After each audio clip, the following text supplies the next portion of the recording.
اس میں چائنا بھی ہے. دیکھیے وہ ہمارے مقابلے میں نہیں بنا رہے, وہ اپنے لیے بنا رہے ہیں. ہم کو دنیا نے آدھی صدی دی اس کام کے لیے, ہم نے نہیں کیا وہ کام. یہ جو سی پیک والا چائنا ہمارے ساتھ لگا اور لگا, صرف اور صرف ذاتی مقاصد, کسی کے اپنے گولز ہیں, کسی کے اپنے ٹارگیٹس ہیں. ہمارے یہاں پاکستان میں صرف اور صرف جو ہے نا میں والی سوچ ہے, میں ہم والی سوچ نہیں ہے, وی نہیں ہے. ٹھیک ہے جی. تو الٹیمیٹلی کب تک دنیا انتظار کرے گی؟ دیکھیے گوادر ہمارے یہاں بنا 1980 میں, میں نے وہاں پہ ایک انڈسٹریل پلاٹ لیا 1990 میں.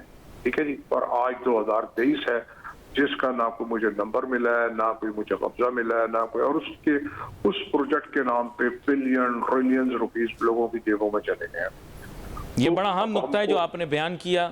ناظرین, حقیقت اور افسانے میں بہت بڑا فرق ہے, اور امید کرتے ہیں کہ حالات, واقعات اور معاملات کے تحت تمام چیزیں حقائق میں بدل جائیں. اس ملک کی حقیقت یہ ہے کہ اس میں معاشی طور پہ دم ہے, اور دم خم موجود ہے. اس کی وجہ یہ ہے کہ یہ ملک آج تک قائم بھی ہے, اس میں مزید پوٹینشل بھی موجود ہے. لیکن وہ پوٹینشل کس چیز کا ہے, اس پوٹینشل کو آئیڈینٹیفائی کرنا بہت ضروری ہے. Location, location, location. اب مسئلہ میں آپ کے سامنے بیان کرتا ہوں. ڈاکٹر شجاعت مبارک صاحب, آپ کو شاید اس چیز کا علم ہو, شاید نہ ہو. اس کی وجہ یہ کہ یہ خبر ابھی آئی ہے کہ امریکہ کی ایک بہت معروف دفاعی شخصیت, جو دفاعی اداروں کے اندر بڑے اہم عہدوں کے اوپر فائز رہے ہیں, انہوں نے یہ بیان دیا ہے کہ افغانستان کے اندر موجودہ حکمران جو بھی طبقہ ہے یا گروہ ہے یا جو ان کے سسٹم کو چلا رہے ہیں افغانستان کے اندر, ان پر عدم اطمینان کا اظہار کیا انہوں نے. یہ آج صبح کی خبر ہے, تازی. ان کا انٹرویو نشر ہوا ہے. اس انٹرویو کے اندر انہوں نے وضاحت کے ساتھ یہ بتایا کہ انہیں کانفیڈنس نہیں ہے کہ افغانستان کی اس وقت کی موجودہ حکومت سنسیئر ہے ویسٹ کے ساتھ, اور ان کی جو سنسیریٹی ہے اپنی کمٹمنٹس کے ساتھ, اس کو وہ ڈاؤٹ کر رہے تھے. تو میں آپ کو یہ وضاحت کے ساتھ بتا دوں کہ اب آپ کو ری ڈرا کرنی پڑے گی اپنی فارن پالیسی ٹورڈز افغانستان, اگر آپ نے ویسٹ کا فیور جیتنا ہے. دوسرا یہ ہے کہ اگر پاکستان اوپنلی سامنے آ کر یوکرین کو سپورٹ کرتا ہے تو پھر شاید امداد کا دروازہ اور بھی جگہوں سے کھل جائے. ان دونوں نکات کے اوپر مختصراً بیان کر دیں, پھر میں دوبارہ سے آپ کے پاس ڈالر کے موضوع پر آتا ہوں. جی دیکھیں علی بھائی, ایک بات تو یہ کہ ہمیں, آپ صحیح بات کر رہے ہیں جیو اکنامکس کی, لیکن ایک بات یہ ذہن میں رکھیں, اور میں سمجھتا ہوں کہ ہمیں انڈیا سے یہ لیسن سیکھنا چاہیے کہ آپ اپنی بیلنس کیسے اسٹرائک کرتے ہیں اپنی فارن پالیسی میں. کیا یہ ضروری ہے کہ ہم یوکرین کی مدد کریں, اور اس لیے مدد کریں کہ ہمیں فارن ایڈ چاہیے؟ میرا خیال یہ ہے کہ مدد نہیں کرنی, سپورٹ کرنا ہے. ہمیں بجائے اس کے کہ ہم کسی پارٹی کا حصہ بنے, ہمیں اس کو ڈپلومیٹکلی ڈیل کرنا چاہیے. ایک بات. سیکنڈلی, یہ واقعی یہ دور آ چکا ہے کہ اب جیو اکنامکس کی طرف جانا ہوگا. جو میں نے پہلے بات کی تھی کہ جو G20 کے کنٹریز اکٹھے ہوئے, انہوں نے کیٹیگوریکلی یہ کہا ہے کہ ہم یہ سی پیک کو کاؤنٹر کرنے کے لیے دس از اے بگ گیم. اس نے, اگر آپ جو بائیڈن کا ان کی سٹیٹمنٹ سنیں تو یہ, اور سارے لوگ اکٹھے ہو رہے ہیں. تو میرا خیال یہ ہے کہ ہماری کامیابی اسی میں ہوگی کہ ہم سی پیک کی طرف بھی جائیں, G20 کے ساتھ جو ممالک ہیں ان کے ساتھ بھی ایک بیلنس اسٹرائک کریں, اور بجائے اس کے کہ ہم کسی ایک ان کا کنٹری کا حصہ بن رہے ہوں یا کسی ایک پارٹی کا حصہ بن رہے ہوں. ایک بات. اب آگے موو کرتے ولی بھائی, دیکھیں جب تک پاکستان, وہ کہتے ہیں کہ جسے کاردانے اسے کملے بھی سیانے, آپ کے گھر پہ دانے نہیں ہیں. آپ پاکستان کی کیوں اس وقت انٹرنیشنل لیول پہ ہماری امبیرسمنٹ ہو رہی ہے؟ وجہ یہ کہ ہماری جو پاکستان کی اکانومی ہے وہ پرفارم نہیں کر رہی. آپ انٹرنیشنل انویسٹر کے ساتھ لوکل انویسٹر کو بھی آنے دیں, اس لوکل انویسٹر کو فیسیلیٹیٹ کریں. آپ دیکھیں کہ جب پاکستان کا local investor, local businessman, depreciating currency کے ساتھ کوئی نہیں آئے گا نا پاکستان میں. علی بھائی, باہر کے لوگوں کو ٹھیک ہے, لیکن آپ لوکل لوگ تو آ سکتے ہیں نا. ہمارے اپنے لوگوں کو آپ فیسیلیٹیٹ کریں, اپنے لوگوں کو آپ اس فیسیلیٹیشن نیٹ ورک میں لے کے آئیں. اپنی جی ڈی پی جب بہتر ہوگی تو آپ انٹرنیشنل لیول. شجاع صاحب, میرے پاس وقت ختم ہو رہا ہے. اتنی بڑی ایمنیسٹی دی, آپ کے خیال سے کیا یہ ایمنیسٹی انڈسٹریز کی طرف نہیں دینی چاہیے تھی؟ کہ آپ یہ سارے پیسے جو آپ کما رہے ہو وداؤٹ سورس, یہ ریئل اسٹیٹ کے بجائے آپ جا کے انڈسٹری میں پارک کرو تو آپ سے کویسچن نہیں پوچھے جائیں گے. آپ مجھے بتائیں, کیا کوئی بھی لاجیکل انٹیلیجنٹ شخص یہ کہے گا کہ آپ پیسے لے کر اوپن پلاٹس کے اندر انویسٹ کر دیں تو ہم آپ کو یا آپ ریئل اسٹیٹ اور کنسٹرکشن کے شعبے میں انویسٹ کر دیں تو ہم آپ کو جو ہے وہ ایمنیسٹی دیں گے. I am not saying open ایک سینٹنس کیا بہتر نہیں تھا کہ یہ کیپٹل گڈز بنانے والی انڈسٹریز کے اوپر انویسٹ کریں؟ پاکستانی کو ایک اپنا جو ہیرو ہے ایک اور شخص کو بنا لے. ایک آنیسٹ اور انٹیگرل بزنس مین بھی پاکستان کا ہیرو ہونا چاہیے. میرا خیال یہ ہے کہ اگر پاکستان اس بات کو یہ سمجھ لیں کہ جو ایک انٹیگرل اور آنیسٹ بزنس مین ہے, جو بندہ بزنس کر رہا ہے وہ پاکستان کا ہیرو ہے, تو ہمارے بہت سارے مسائل حل ہو جائیں گے. ہمیں خواہ میں اس بزنس مین کے اس کی راہ میں روڑے بھی نہیں اٹکانے چاہیے, اور اس بزنس مین کو بھی چاہیے کہ وہ جو اپنے ٹیکسز پورے دے, جو باقی چیزیں اس کو بہتر طریقے سے وہ پرفارم کرے. تو I think this is a time کہ آپ بزنس کے اس خواہ میں روڑے نہ اٹکائیں, بزنس مین کو جتنا فیسیلیٹیٹ کر سکتے ہیں وہ فیسیلیٹیٹ کریں, اور جب آپ کی اکانومی تھوڑی سی کنسولیڈیٹ ہوگی تو پھر جا کے فورن انویسٹمنٹ آئے گی. جو $25 بلین آنے ہیں وہ آپ کو مشینری کی مد میں آئیں گے, وہ کیش میں نہیں آئیں گے.